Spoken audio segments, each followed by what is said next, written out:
अस्सलाम वालेकुम स्टूडेंट्स। आज जो टॉपिक हमने स्टडी करना है वो है न्यूटन सेंट्रल डिफरेंस फार्मूला, जो हमने इंटरपोलेशन और पॉलिनॉमियल अप्रॉक्सीमेशन के लिए यूज़ करना है। प्रीवियस लेक्चर में हमने फॉरवर्ड और बैकवर्ड डिफरेंसेस देखे थे। ये फार्मूलाज हम यूज़ कर रहे थे उन केसेस में जब हमने अपने टेबल में अप्रॉक्सीमेशन करनी होती थी, इंटरपोलेशन जो है अप्लाई करनी होती थी एट द बिगिनिंग और at the end of difference table. अब ये जो फॉर्मूला है सेंट्रल डिफरेंस का, ये इम्पॉर्टेंट है, जो कि सेंट्रल डिफरेंसेस को कंसीडर करेगा। यानी जब हमने अपनी अप्रॉक्सीमेशन जो है ना बिगनिंग में करनी है टेबल के, ना ही एंड पर करनी है, in somewhere in between the table हमने अगर करनी है तो हम सेंट्रल डिफरेंस फार्मूलाज को यूज़ करेंगे। इसके लिए डिफरेंट अप्रोचेज़ हैं जो कि यूज़ होती हैं सेंट्रल डिफरेंस को अप्लाई करने के लिए। एक अप्रोच जो हमने यूज़ कर ली है वो स्टिरलिंग्स इंटरपोलेशन फार्मूला है। इसमें आप देखिए कि स्टिरलिंग्स इंटरपोलेशन फार्मूला जो है वो क्या करता है, एक मिड पॉइंट कंसीडर करता है, ठीक है, और उस मिड पॉइंट के अकॉर्डिंग ए जिगजैग मैनर के अंदर आपके जो सेंट्रल डिफरेंसेस हैं उनको कंसीडर किया जाता है। आपका फंक्शन जो कि मिड पॉइंट के साथ करस्पॉन्डिंग होता है वो कंसीडर होता है, और उसके बाद जो है एक आपका अपर वैल्यू और एक आपकी लोअर वैल्यू। जो आपकी ये अपर रेंज है, फॉर एग्जांपल ये अगर माइनस में है तो -1/2 और दिस वन इज़ 1/2। फिर ये आपका मतलब ये सेंट्रल डिफरेंस का साइन है जिसको आप सिग्मा से डिनोट करते हैं। ये first order, sigma square F naught ये सेकेंड ऑर्डर, सिग्मा क्यू और ये half positive and half negative ये थर्ड, एंड सिग्मा फोर ये आपका fourth order, and this one fifth. और इसी तरह से जो कंटिन्यू रहेगा according to your difference table. इसके लिए जो हम फॉर्मूला यूज़ करते हैं अगेन वही एक्सपेंशन है जो हमने फॉरवर्ड और बैकवर्ड डिफरेंस के लिए देखी थी। F P is equals to F naught plus 1/2 P of, अब ये 1/2 जो है ये आ रहा है आपका हाफ जो हम कंसीडर कर रहे हैं सेंट्रल डिफरेंस के लिए, और ये आपका जो है इसमें फर्स्ट ऑर्डर, और उसके बाद ये हमारा जो है ये सेकेंड ऑर्डर का जो है डिफरेंस आ रहा है, ये आपका फर्स्ट है, ये आपका सेकेंड ऑर्डर का आ रहा है, and this one is for third order, ठीक है, ये थर्ड ऑर्डर डिफरेंस है आपका, ये फोर्थ ऑर्डर डिफरेंस है, and this one is for fifth order, and so on. इस तरह से जो है आपने अपने सेंट्रल डिफरेंसेस को कंसीडर करना है। फॉर्मूला वही है, जस्ट उसमें हमने जो है वो अपना ऑपरेशन चेंज किया है, ऑपरेटर चेंज किया है अपना। इसको हम एक एग्जांपल के साथ देखते हैं कि use Stirling's interpolation formula to find F of 1.62 from the following table. इस एग्जांपल को जो है हम कंटिन्यू करते हैं।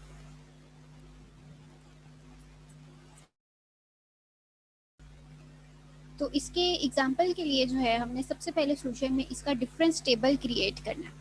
डिफरेंस टेबल क्रिएट करने के लिए हमने जो वैल्यूज़ हमें गिवन थी एक्स की करस्पॉन्डिंग, और एफ ऑफ एक्स हमने जो है वो यहाँ पर प्लेस कर दिया है, और हमने जो फॉर्मूला इंटरप्रेट करना है वो एफ ऑफ 1.62 है, यानी ये हमारे एक्स पी की वैल्यू जो है वो गिवन है यहाँ पर विच इज़ 1.62।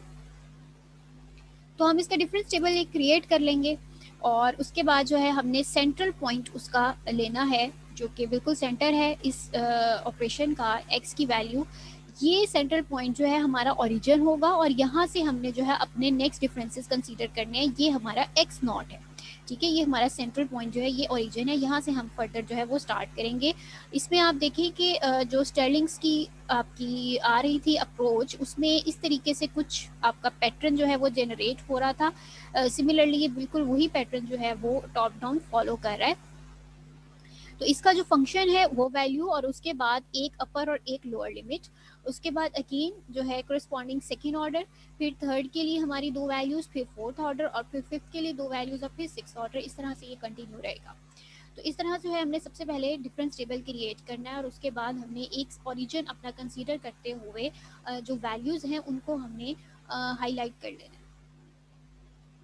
उसके बाद एक्स नॉट, क्योंकि हमारा ओरिजिन 1.6 है और हमने जो इंटरवल लेना है वो x1 माइनस एक्स नॉट लेना है, तो x1 हमारा 1.8 है अकॉर्डिंग टू दिस। तो 1.8 में से 1.6 हम माइनस करेंगे तो हमारा आंसर आ जाएगा। उसके बाद हमने p की वैल्यू जो है वो डिटर्मिन करनी है, which is 0.1 x P minus x not over आपका जो है इंटरवल एज। उससे जो है हमने ये p की वैल्यू फाइंड कर ली। अब हमने सिंपल जो स्टिरलिंग्स फॉर्मूला है उसके अंदर इन वैल्यूज़ को पुट करना है, और उससे हमने अपना फर्दर जो है वो निकाल लेना है। हमारे पास फोर्थ ऑर्डर तक जो है वो पार्शियल डिफरेंसेस आ रहे हैं, सेंट्रल डिफरेंसेस आ रहे हैं।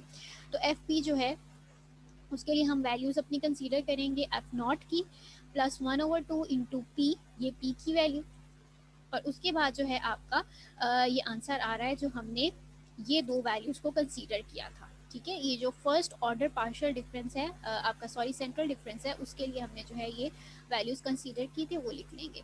उसके बाद हमने सेकेंड ऑर्डर के लिए करना है 1/2 इंटू ये हमारे पास पी जो है वो आ जाएगा इसका 2 टाइम्स आ जाएगा इसका, इंटू माइनस 0.7167 जो हमारी थर्ड वैल्यू आ जाएगी।